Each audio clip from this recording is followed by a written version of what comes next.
आज का जो हमारा टॉपिक है वो है टीचर्स ऑटोनॉमी।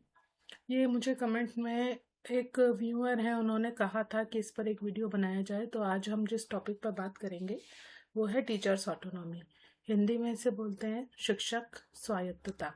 तो क्या होती है ऑटोनॉमी और टीचर के लिए ऑटोनॉमस होना या ऑटोनॉमी उसके लिए क्यों इम्पोर्टेंट होती है, इन सारे पॉइंट्स पर आज हम इस वीडियो में बात करने वाले हैं।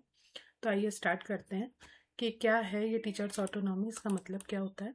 सबसे पहले मतलब जानते हैं ऑटोनॉमी का। ऑटोनॉमी का मतलब होता है capacity to do work itself, make decisions independently without any external interference और कंट्रोल बाय एनी पर्सन और इंस्टीट्यूशन और ऑर्गेनाइजेशन।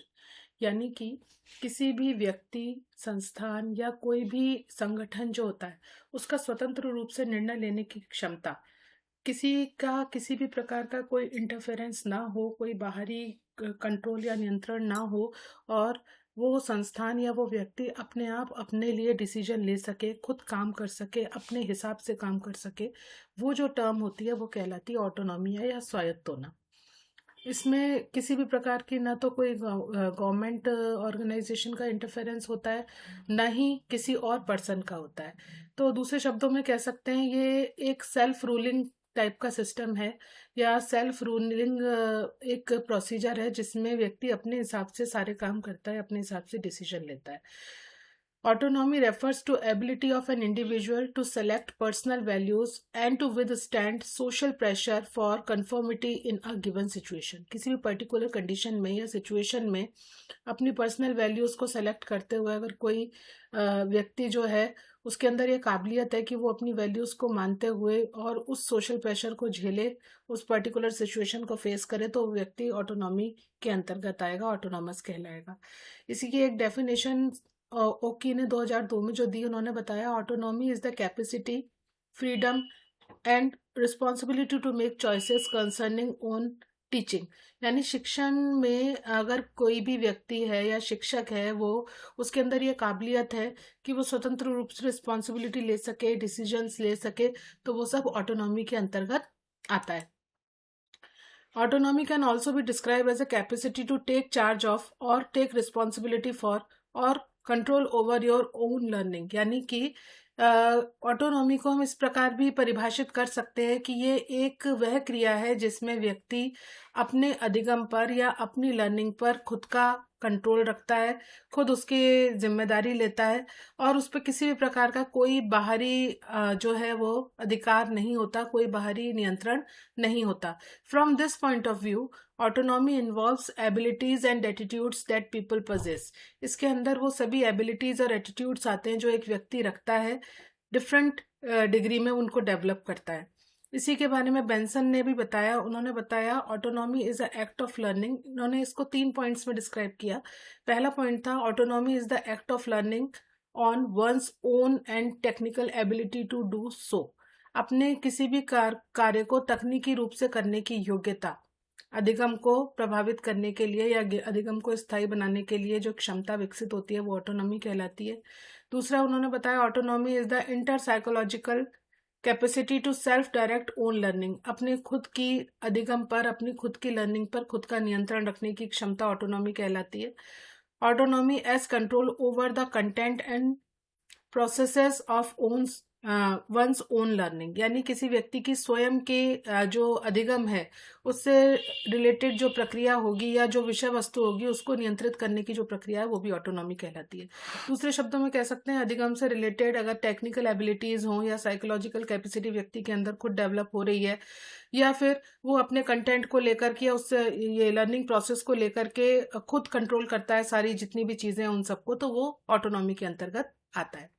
अब आगे हम बात करते हैं, इसको टीचर्स ऑटोनॉमी से जोड़ते हैं कि टीचर ऑटोनॉमी क्या होती है। तो टीचर्स ऑटोनॉमी मतलब शिक्षक की स्वायत्तता। शिक्षक कितना स्वतंत्र है किन चीजों के लिए, वो हम आगे डिस्कस करने वाले हैं इसमें। It means teachers are responsible for making decisions related to his और हर टीचिंग। टीचर्स ऑटोनॉमी का सीधा सा मतलब है कि शिक्षक जो है वो अपने शिक्षण से रिलेटेड जो भी डिसीजंस होंगे उसके लिए खुद रिस्पॉन्सिबल है।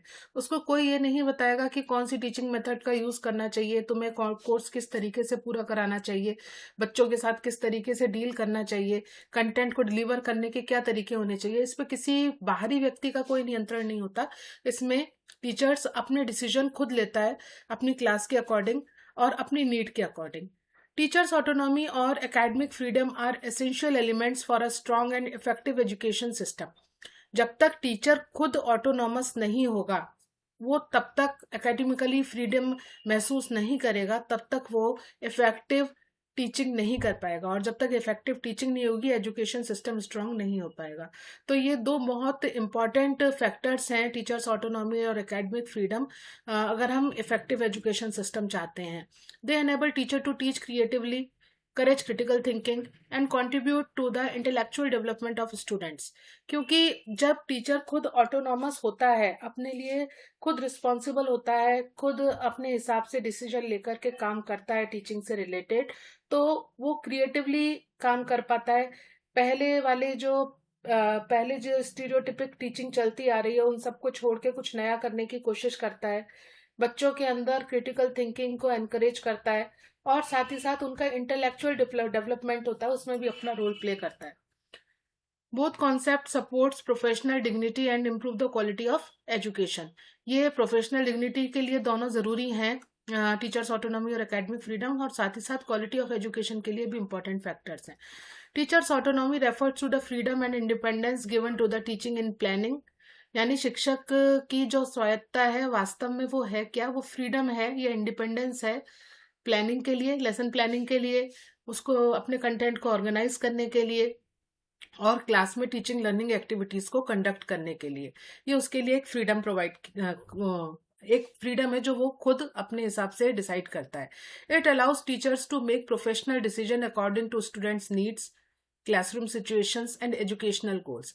इसमें शिक्षक मैनिपुलेट कर सकता है अपनी जो है डिसीजंस को, प्रोफेशनल डिसीजंस को, किसके हिसाब से, स्टूडेंट की आवश्यकताओं के हिसाब से, क्लासरूम की कंडीशंस या सिचुएशंस के हिसाब से, और एजुकेशनल गोल्स किस हिसाब से फुलफिल किए जा सकते हैं, किस तरीके से फुलफिल किए जा सकते हैं, उनको वो अपने जो खुद है वो डिसीजंस को मॉडिफाई कर सकता है, अपने तरीके बदल सकता है, अपनी स्ट्रेटजीज बदल सकता है। वो सब ये टीचर को अलाउ करती है teachers autonomy. In fact, teacher autonomy or academic freedom is pre-version of freedom. Freedom of inquiry, freedom of teach and learn. अगर वास्तव में देखा जाए तो टीचर्स ऑटोनॉमी या प्रोफेशनल इंडिपेंडेंस या एकेडमिक फ्रीडम का मतलब होता है फ्रीडम इंक्वायरी की, यानी पूछताछ करने के लिए, पढ़ाने के लिए और सीखने की। जो स्वतंत्रता होती है वो स्वतंत्रता टीचर्स ऑटोनॉमी के अंदर आती है एक टीचर के लिए। हुएंग ने इसके बारे में बताया कि teachers willingness, capacity and freedom to take control of their own teaching and learning is known as teachers autonomy. यानी शिक्षक जो होता है उसकी एक इच्छा शक्ति, उसकी क्षमता और उसकी स्वतंत्रता, ताकि वो अपनी शिक्षण और अधिगम से रिलेटेड डिसीजन खुद ले पाए, उनको कंट्रोल कर पाए, ये जो क्षमता होती है इसे टीचर्स ऑटोनॉमी कहा जाता है। The ability to self assess for the sake of his और of learners, the capacity to develop certain skills for oneself as a teacher, the tendency to criticize oneself, self-development, self-observation, self-awareness of his own teaching and continuous reflection। मतलब इसके अंदर सारी चीजें आती हैं। इसके अंदर वो खुद को क्रिटिसाइज भी करता है, वो ये देखता है कि मैं अपने आप को किस हिसाब से इम्प्रूव कर सकता हूँ। उसके अंदर ये कैपेसिटी डेवलप होती है कि वो सेल्फ असेस कर पाता है कि बच्चों के हिसाब से पढ़ा पा रहा है या नहीं कर पा रहा है, उसको क्या क्या चेंजेस करने हैं। उसके अंदर कुछ, अगर वो अपने अंदर कुछ स्किल्स को डेवलप करना चाहता है तो वो स्किल डेवलप करता है, खुद को क्रिटिसाइज करता है, सेल्फ डेवलपमेंट के लिए अपॉर्चुनिटीज तलाशता है कि मैं अपने आप को किस प्रकार बेहतर बना सकता हूँ, सेल्फ ऑब्जर्वेशन करता है कि मेरे अंदर क्या कमियां हैं या मैं उनको कैसे बेहतर बना सकता हूँ अपने आप को और ज़्यादा, वो सेल्फ ऑब्जर्वेशन से देखता है। Self awareness of his own teaching and continuous reflection, इसमें कंटिन्यू वो रिफ्लेक्ट करता है या रिफ्लेक्शन में रहता है, उसको पता चलता रहता है, फीडबैक उसको मिलता रहता है और वो इस फीडबैक के बेस पर खुद को इम्प्रूव करता चला जाता है। अब बात करते हैं डायमेंशंस क्या है इसके, कौन कौन से आयाम होते हैं टीचर्स ऑटोनॉमी के। तो dimensions identify by McGrath as follows. McGrath ने जो इसके डायमेंशंस बताए थे, पहला था teachers autonomy as self directed action और डेवलपमेंट, और दूसरा था teachers autonomy as freedom for control by others. ये दो मेन चीजें जो थी वो मैकग्राथ ने बताई। और अगर हम इनको देखा जाए तो सेल्फ डायरेक्टेड प्रोफेशनल एक्शन जो होता है या सेल्फ डायरेक्टेड टीचिंग है उसकी बात करता है ये। Capacity for self directed professional action, professional development की बात करता है। और साथ ही साथ freedom from control over professional action, किसी भी प्रोफेशनल लेवल पर ये फ्रीडम की बात करता है खुद के लिए कि आप किस प्रकार खुद को इम्प्रूव कर सकते हो। अब बात आते हैं कि किस डिग्री में टीचर्स ऑटोनॉमी और एरिया ऑफ रिस्पॉन्सिबिलिटी क्या क्या है इसके। तो पहला है high degree of autonomy. High degree of autonomy के अंदर आता है कि क्लास में स्टूडेंट के साथ उसका टीचर का स्टूडेंट का इंटरेक्शन कितना है, ये टीचर अपने आप को कंट्रोल कर सकता है। इसको मैनिपुलेट बहुत अच्छी तरीके से वो खुद कंट्रोल कर सकता है कि वो स्टूडेंट के साथ इंटरेक्शन कितना रखेगा क्लास में। Type of activities used in class, किस तरीके की एक्टिविटीज को क्लास में कंडक्ट कराया जा सकता है ताकि बच्चों की लर्निंग को इफेक्टिव बनाया जा सके। Pace, timing and total allocation, यानी कि कितना समय किस एक्टिविटी के लिए दिया जाए और किस गति के हिसाब से बच्चों को सिखाया जाए, वो भी टीचर्स जो होता है उसमें कंप्लीटली ऑटोनॉमस होता है। वो उसके ऊपर वो खुद डिसाइड कर सकता है कि उसे अपनी क्लास के अकॉर्डिंग कैसे पढ़ाना है। और टाइमिंग ऑफ टेस्ट, और क्लास में क्लास टेस्ट कब लिए जाने हैं, कितने चैप्टर्स के बाद एक टेस्ट होगा, हर एक चैप्टर के बाद टीचर लेगा या हर 2 चैप्टर के बाद लेगा, ये सब कंप्लीटली टीचर डिसाइड करता है। तो high degree of autonomy in areas में होती है टीचर की। फिर दूसरा आता है शेयर्ड ऑटोनॉमी विद अदर्स, जिसमें वो दूसरों के साथ शेयर करता है अपनी ऑटोनॉमी को। जैसे ऑब्जेक्टिव्स किस तरीके से फ्रेम किए जाएंगे, एक अकेला टीचर टीचिंग ऑब्जेक्टिव जो है वो एजुकेशन के ऑब्जेक्टिव नहीं बना सकता, तो उसमें शेयरिंग ऑटोनॉमी होती है। करिकुलम का मटेरियल कितना होगा, क्या क्या चीजें बच्चों को प्रोवाइड कराई जा सकती हैं कंटेंट को पढ़ने के लिए, या टीचिंग स्ट्रेटेजीज इस पर्टिकुलर कंटेंट को पढ़ने के लिए या टॉपिक को पढ़ने के लिए या किसी स्पेसिफिक चैप्टर को पढ़ने के लिए कौन सी टीचिंग स्ट्रेटेजी बेस्ट होगी, वो सब शेयर्ड ऑटोनॉमी के अंदर आता है। जब वो डिस्कस करते हैं तो और बेहतर सीख पाते हैं, कर पाते हैं। और लो डिसीजन डोमिनेटेड बाय प्रिंसिपल और स्टाफ ग्रुप, यानी इसमें टीचर की ऑटोनॉमी नहीं होती है, इसमें प्रिंसिपल्स या स्टाफ का जो ग्रुप होता है पूरा, उसके हिसाब से टीचर को काम करना पड़ता है। जैसे global concept and outline of curriculum, curriculum की आउटलाइनिंग क्या होगी, ग्लोबल कॉन्सेप्ट्स को किस तरीके से डिस्कस किया जाएगा क्लास के अंदर, और स्टूडेंट्स को असेस करने का क्या क्राइटेरिया होगा, वो प्रिंसिपल या स्टाफ ग्रुप बैठ करके डिसाइड करता है। एक पर्टिकुलर टीचर जो होता है उसमें इसकी ऑटोनॉमी कंपेरेटिवली कम होती है। अब बात करते हैं एरियाज क्या क्या हैं टीचर ऑटोनॉमी के। करिकुलम इम्प्लीमेंटेशन, इसके अंदर क्या आएगा, freedom to choose suitable teaching methods and activity. जब क्या टीचर कहाँ कहाँ फ्री है, ऑटोनॉमी उसको है इन किन किन एरिया में, तो जो करिकुलम है उसको इम्प्लीमेंट करने में टीचर अपना रोल कैसे प्ले कर सकता है। जो करिकुलम है वो तो पहले बनाया जा चुका है, लेकिन उस करिकुलम को पढ़ाने के लिए टीचर फ्री है कि वो कौन सी टीचिंग मेथड और एक्टिविटीज को डिसाइड करेगा ताकि बच्चों को बेहतर तरीके से पढ़ाया जा सके। दूसरा है क्लासरूम मैनेजमेंट। अब जो टीचर है वो कंप्लीटली फ्री है इन चीज़ों के लिए कि वो डिसिप्लिन जो है, डिफरेंट लर्निंग एनवायरनमेंट है, उसके लर्निंग एनवायरनमेंट को खुद क्रिएट करे और डिसिप्लिन क्लास में किस तरीके से मेंटेन करेगा। थर्ड पॉइंट है हमारा इसमें असेसमेंट मेथड। असेसमेंट मतलब क्लास में जो बच्चों का मूल्यांकन किया जा रहा है उसके क्या तरीके होंगे, कौन सी विधियों के द्वारा वो मूल्यांकन करेगा, इसके लिए जो है वो टीचर्स है उसको स्वायत्ता होती है टीचर्स के लिए। वो choice for evaluation technique like projects के थ्रू करना चाहते हैं, असाइनमेंट्स के थ्रू करना चाहते हैं, या टेस्ट लेकर के असेसमेंट करेगा, ये टीचर के ऊपर डिपेंड करता है।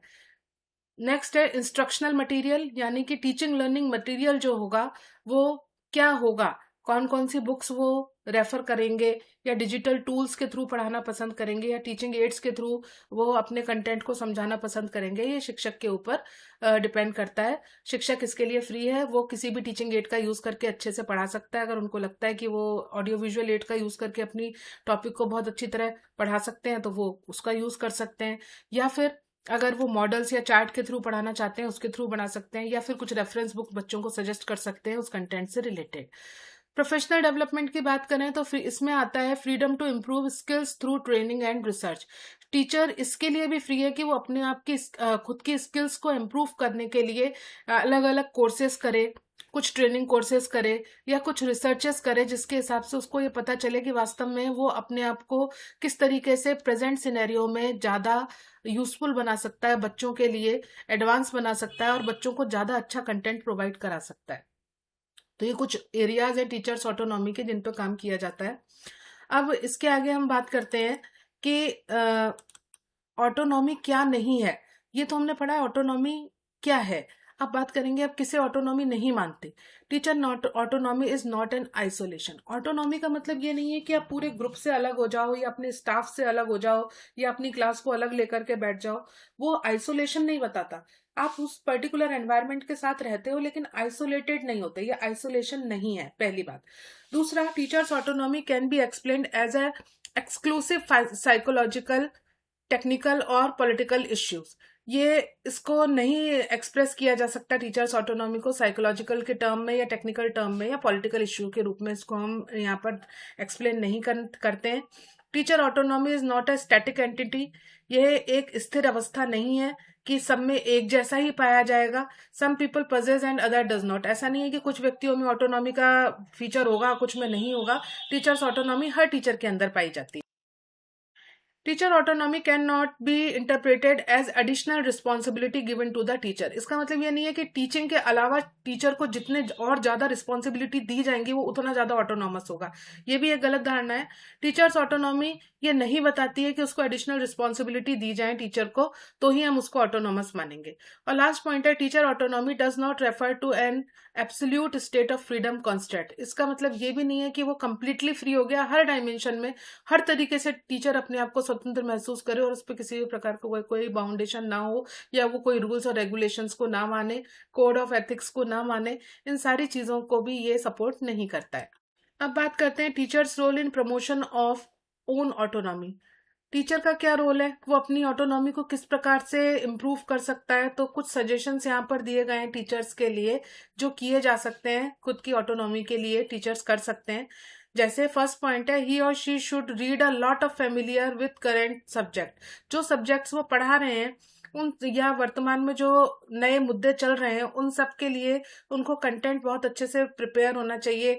उनको पढ़ना चाहिए उन चीज़ों को, ताकि जब उनसे रिलेटेड कुछ पूछा जाए तो अपनी बात को आत्मविश्वास के साथ प्रस्तुत कर पाएं, दूसरे को समझा पाएं। दूसरा, teacher should be able to observe himself. Teacher के अंदर यह एबिलिटी भी होनी चाहिए कि वो खुद को ऑब्जर्व करे, सेल्फ ऑब्जर्वेशन करे कि मैं जो इस प्रेजेंट कंडीशन में हूँ क्या मैं अपने आप से सेटिस्फाई हूँ या मुझे इसमें और इम्प्रूवमेंट करके मैं अपने आप को और अच्छा बेहतर बना सकता हूँ। ये सेल्फ इम्प्रूवमेंट के चांसेस मेरे अंदर किस किस डायमेंशंस में है वो सेल्फ ऑब्जर्वेशन के थ्रू आता है। तो सेल्फ ऑब्जर्वेशन अगर टीचर करेगा तो ऑटोनोमस ज्यादा होगा। They should cooperate with others. दूसरे व्यक्तियों के साथ सहयोग की भावना रखनी चाहिए। ऐसा नहीं हो कि हम केवल अकेले ही अकेले हम अपनी ऑटोनॉमी बताना चाह रहे हैं तो हम आइसोलेट हो जाएं ग्रुप से। हमने पहले भी बात की थी, कॉपरेशन की बात करता है या आइसोलेशन की बात नहीं करता। It is really necessary to be open to criticism. इसमें आप पूरी तरह से स्वतंत्र रहने चाहिए, ओपन रहने चाहिए क्रिटिसाइज होने के लिए। अगर आपसे कोई किसी चीज में आपकी आलोचना करता है या आपको सजेशन देता है तो आप उसके लिए ओपन होने चाहिए, एक्सेप्ट करने की आपके अंदर एबिलिटी होनी चाहिए। ऐसा नहीं हो कि कोई आपको सजेशन दे रहा है या आपकी किसी गलत चीज को बोल रहा है कि ये चीज तुमने इस तरीके से की, ऐसा नहीं होना चाहिए था, उसको चेंज करो। तो हम वहां पर अपना रूड एटीट्यूड शो करें कि नहीं हम अपने हिसाब से ही काम करेंगे, तुम हमें क्यों बता रहे हो। ऐसा नहीं होना चाहिए, ये ओपन होना चाहिए क्रिटिसिज्म के लिए। Next, teacher should make notes at the end of lesson and evaluate them. Teacher जब अपनी क्लास में पढ़ा लेता है तो उसको एक बार खुद को मेन पॉइंट्स जो हैं वो लेसन से रिलेटेड जो उसने पढ़ाया है नोट करने चाहिए और उसको इवेलुएट करना चाहिए। तो कि मैं आज जो क्लास में प्लान करके गया था या मुझे कंटेंट जिस तरीके से डिलीवर करना था, जिन जिन पॉइंट्स को मुझे टच करना था वो मैंने किए या नहीं किए। अगर वो रह गए हैं किसी कारणवश तो हमें उसको रीप्लान करके दोबारा क्लास में एक बार उसको बच्चों के साथ डिस्कस करना चाहिए। Feedback by students may be given to the teacher. Teacher जब खुद को एवेल्युएट करेगा, सेल्फ ऑब्जर्वेशन करेगा, सब्जेक्ट के साथ फेमिलियर होगा, दूसरों के कॉपरेशन के साथ काम करेगा तो स्टूडेंट्स के थ्रू जो फीडबैक आएगा वो भी पॉजिटिव आएगा। तो फीडबैक के लिए भी टीचर को हमेशा रेडी रहना चाहिए। They should be given the opportunity to develop his own autonomy. उसको ऐसी अपॉर्चुनिटी खुद तलाश करनी चाहिए जिसमें वो अपनी ऑटोनॉमी को डेवलप कर पाए। एक दूसरे को देखकर उनको फीडबैक देना, जैसे पीयर ऑब्जर्वेशन कहा जाता है, वो पीयर ऑब्जर्वेशन करके भी हम अपने आप को इम्प्रूव कर सकते हैं। अपने लेसन प्लान को केयरफुली प्लान किया जाए, उसमें कहीं कोई कमी है तो उसको दूर किया जाए, दूसरों के साथ उसको डिस्कस किया जाए ताकि कुछ अच्छे सजेशन मिले तो उन्हें इनकॉर्पोरेट करके हम अपनी टीचिंग को इम्प्रूव बनाएं। और साथ ही साथ one should be aware of his good and bad points और क्वालिटीज। हमें यह भी पता होना चाहिए कि हमारे पॉजिटिव पॉइंट्स क्या है, हमारे नेगेटिव पॉइंट्स क्या है, किस तरीके से हम खुद को इम्प्रूव कर सकते हैं। ये सारी चीजें जो है टीचर अगर ध्यान में रखे तो ऑटोनॉमी को प्रमोट किया जा सकता है। अब इसके आगे हम बात करते हैं कि इम्पोर्टेंस क्या है टीचर ऑटोनॉमी की। तो इम्पोर्टेंस बहुत ज़्यादा है टीचर ऑटोनॉमी की, क्योंकि इससे आपको जॉब सेटिस्फेक्शन मिलता है। ये जॉब सेटिस्फेक्शन से डायरेक्ट रिलेट करती है। आप जब अपने काम को एंजॉय करते हो तो सेटिस्फाई होते हो अपने जॉब के साथ में, और फिर क्वालिटी एजुकेशन की ओर बढ़ने लगते हैं हम। दूसरा, the second reason concern congruence between goals and education and how teacher works and organise to accomplish these goals। ये इम्पॉर्टेंट इसलिए भी है कि हमारे एजुकेशन के जो गोल्स निर्धारित किए गए हैं, जो लक्ष्य निर्धारित किए गए हैं, शिक्षक अपने काम के द्वारा, अपने शिक्षण के द्वारा उन गोल्स को किस लेवल तक अचीव कर पा रहा है, इस सब का पता लगाने के लिए और उसको एक फ्रीडम देने के लिए ऑटोनॉमी जरूरी है। In order to be successful teacher one should criticise and evaluate himself. ये हम पहले बात कर चुके हैं कि क्रिटिसाइज और इवेलुएट करने के खुद के लिए ऑप्शन छोड़ने टीचर्स ऑटोनॉमी सजेस्ट करती है। Teacher autonomy is essential for successful language learning and teaching.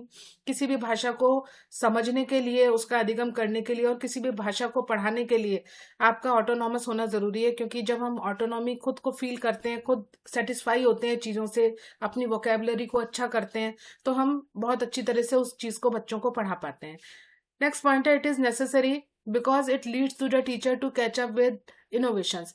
Teachers autonomy इसलिए भी जरूरी है क्योंकि नए नए जो खोज होती हैं या नवाचार जो होते हैं उनके बारे में टीचर अवेयर रहे और उनको अपनी क्लास में लागू कर पाए। इनोवेटिव टीचिंग मेथड्स कौन सी हो सकती हैं, या चाइल्ड सेंटर्ड अप्रोच का यूज करके किस तरीके से टीचिंग की जा सकती है, इन सब के लिए में टीचर्स ऑटोनॉमी अपना इंपॉर्टेंट रोल प्ले करती है।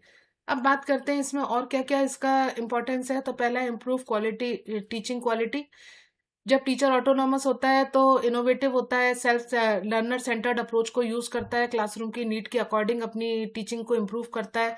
जब टीचर ऑटोनॉमी होती है तो वो क्रिएटिविटी को एनहांस करता है, लेसन प्लानिंग में, एक्टिविटीज में, प्रॉब्लम सॉल्विंग में, इन सब में उसकी क्रिएटिविटी को वो एनहांस कर सकता है। ये प्रोफेशनल सेटिस्फेक्शन को भी बढ़ाता है, क्योंकि इससे कॉन्फिडेंस, मोटिवेशन और जॉब सेटिस्फेक्शन जैसे फीचर्स हैं ये अपने आप ऑटोमेटिकली बढ़ जाते हैं। जब हम ऑटोनॉमस फील करते हैं तो हमारा कॉन्फिडेंस अपने आप इम्प्रूव हो जाता है, मोटिवेट होते हैं हम, और हम चीज़ों से सेटिस्फाई होने लगते हैं। It support student centre learning. ये चाइल्ड सेंटर्ड अप्रोच को सपोर्ट करता है। स्टूडेंट की नीड्स क्या हैं, उनके इंटरेस्ट क्या है, उनकी एबिलिटीज़ क्या हैं, कौन सी लर्निंग स्टाइल के थ्रू उनको पढ़ाया जा सकता है या पढ़ेंगे वो, उनकी लर्निंग स्टाइल कौन सी है, इन सारी चीज़ों का पता हमें टीचर्स ऑटोनॉमी के थ्रू लगता है।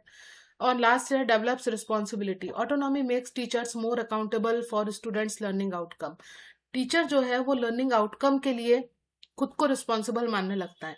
यहाँ आउटकम और आउटपुट में अंतर है। आउटकम मतलब कितना फ्रूटफुल बच्चों ने सीखा, आउटपुट का मतलब हो गया कि एक बार में जितने बच्चे पास आउट हुए वो आपने मान लिया कि आउटपुट है। लेकिन आउटकम का मतलब हुआ कि वास्तव में जो उस पर्टिकुलर क्लास के बच्चे जिस लेवल तक सीखना उनके लिए मेंटल लेवल उनका अलाउ करता है, क्या वो उस लेवल तक उन चीज़ों को सीख पाए।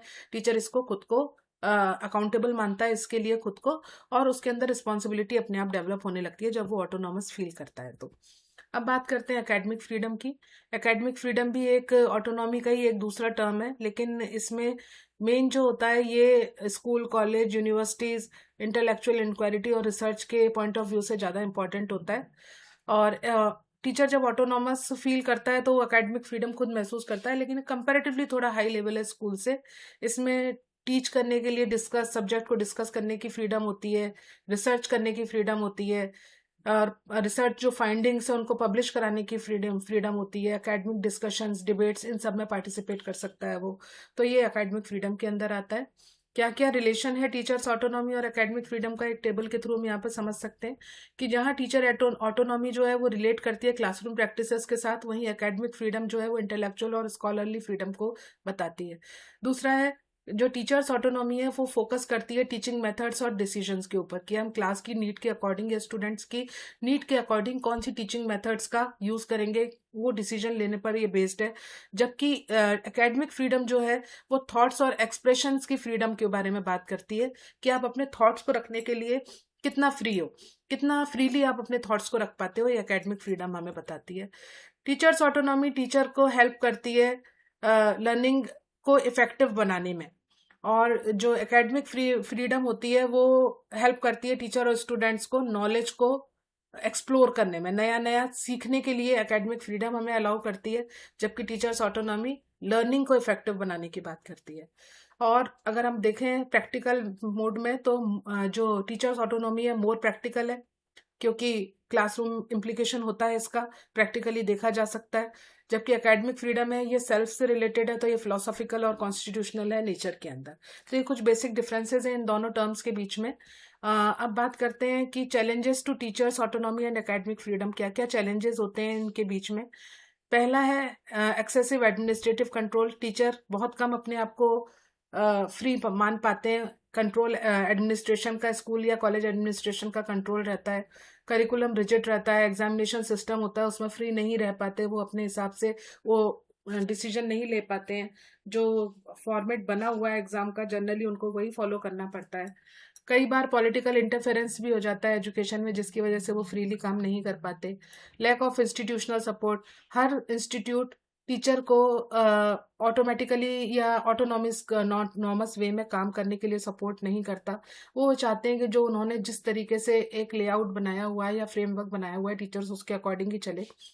Pressure from parents and society. ये कई बार पेरेंट्स और सोसाइटी का भी प्रेशर होता है, जिससे टीचर जैसे कोर्स कंप्लीट कराना है टाइम पर, पेरेंट्स का प्रेशर आने लगता है कि भाई आप अपना कोर्स पहले पूरा कराइए, तो जिस तरीके से वो पढ़ाना चाहता है कई बार वो मेथड यूज नहीं कर पाता। स्टैंडर्डाइज टेस्टिंग और परफॉर्मेंस मेजरमेंट, ये भी एक इम्पॉर्टेंट फैक्टर है। और साथ में restriction on research and free expression. Researches के चांसेस जनरली कम होते हैं या रेस्ट्रिक्शंस होते हैं कुछ, क्योंकि इतना टाइम ही नहीं हो पाता कि वो रिसर्च कर पाए या फ्री एक्सप्रेशंस अपने वहाँ पर बता पाए। जो एक प्रॉपर फॉर्मेट है वो उसी को फॉलो कर पाता है उस पर्टिकुलर टाइम पीरियड के अंदर। तो ये कुछ चैलेंजेस हैं जो टीचर्स ऑटोनॉमी और एकेडमिक फ्रीडम में फेस होते हैं। अब बात आती है measure to promote teacher autonomy and academic freedom. क्या क्या मेजर्स हैं, क्या क्या तरीके हैं, क्या किया जा सकता है। Provide democratic school administration. Democratic school administration provide कराकर ब्यूरोक्रेटिक कंट्रोल को, जो अननेसेसरी ब्यूरोक्रेटिक कंट्रोल है उसको कम किया जा सकता है, उसको कम करके हम ऑटोनॉमी को प्रमोट कर सकते हैं। एनकरेज पार्टिसिपेटरी डिसीजन मेकिंग, इसके थ्रू भी किया जा सकता है। Offer continuous professional development, different courses के लिए उनको टीचर्स को अपॉर्चुनिटीज मिले कि वो अपना प्रोफेशनल डेवलपमेंट कर पाएं, तो टीचर्स ऑटोनॉमी इंप्रूव की जा सकती है। Protect freedom of research and expression, उनको प्रॉपर रिसर्च करने के लिए और अपने थॉट्स को एक्सप्रेस करने के लिए फ्रीडम दी जाए।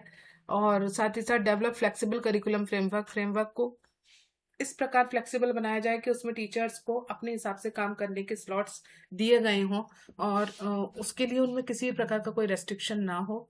Build trust between teacher and institution, एक टीचर्स और इंस्टीट्यूशन के बीच में एक विश्वास पैदा होना चाहिए कि टीचर अगर कोई अपनी क्लास में अपने हिसाब से टीचिंग करा रहा है तो इंस्टीट्यूशन को उसके ऊपर भरोसा रखना चाहिए कि वो बच्चों के बेटरमेंट के लिए ही होगा। तो ये कुछ तरीके हैं जिनके थ्रू हम ऑटोनॉमी को प्रमोट कर सकते हैं। तो आज का ये हमारा टॉपिक था टीचर्स ऑटोनॉमी और एकेडमिक फ्रीडम पर। आशा करती हूँ आपको टॉपिक समझ में आया होगा। अगले किसी टॉपिक के साथ जल्दी मुलाकात होगी। धन्यवाद।